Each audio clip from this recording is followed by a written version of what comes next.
যে নারী দৈনিক 5টি সূরার আমল করবে ওই নারীর কপাল খুলবে, আল্লাহ তাআলা তাকে বড় বড় 5টি নিয়ামত দান করবেন যদি 5টি সূরার আমল আপনি করতে পারেন।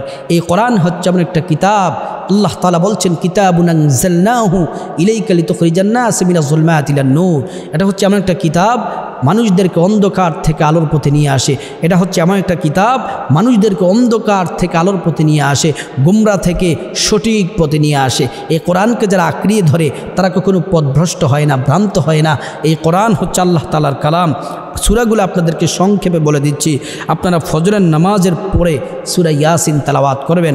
আর এই সূরা ইয়াসিন হচ্ছে এমন একটি সূরা, এটা হচ্ছে কোরআনের কলব, এটা হচ্ছে কোরআনের হৃদয়, এটা হচ্ছে কোরআনের এমন একটা সূরা, এটা হচ্ছে কোরআনের কলব। এই জন্য ফজরের পরে সূরা ইয়াসিন পড়বেন, জোহরের পর সূরা ফাতহি পড়বেন। এটা হচ্ছে 26 পারা 10 নম্বর পৃষ্ঠা, ইন্না ফাতাহনা লাকা ফাতহাম মুবিনা, এই সূরাটি পড়বেন। 3 নম্বর হচ্ছে আসরের নামাজের পরে আপনারা সূরা নাবা পড়বেন, আম্মা ইয়াতাসাআলুন আনিন নাবাইল আযীম, এই সূরাটি পড়বেন। মাগরিবের নামাজের পরে সূরা ওয়াকিয়া পড়বেন, ইজা ওয়াকাতিল ওয়াকিয়া লাইসা লিওয়াকাতিহা কাযিবা খাফিদাতুর রাফিয়া।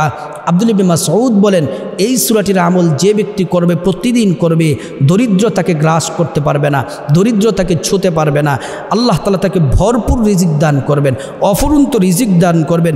যেই রিজিক আল্লাহ তাআলার কাছে যা চাইবে আল্লাহ তাআলা তাই দিয়ে দিবে। 5 নম্বর হচ্ছে এশার নামাজের পরে সূরা মুলুক, সেটা হচ্ছে তাবারাকাল্লাযী বিয়াদিহিল মুলক ওয়া হুয়া আলা কুল্লি শাইইন কদির।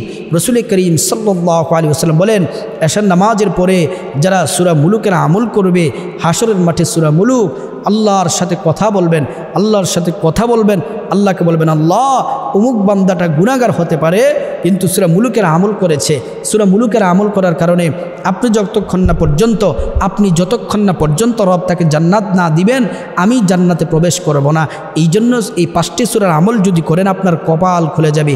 আল্লাহ তাআলা এই অফুরন্ত নিয়ামতগুলো আপনাকে দান করবেন। আর অসংখ্য নিয়ামত আছে। আল্লাহ তাআলা আপনাকে সুখে শান্তিতে বসবাস করতে দিবেন। আল্লাহ তাআলা আমল করার তৌফিক দান করুক।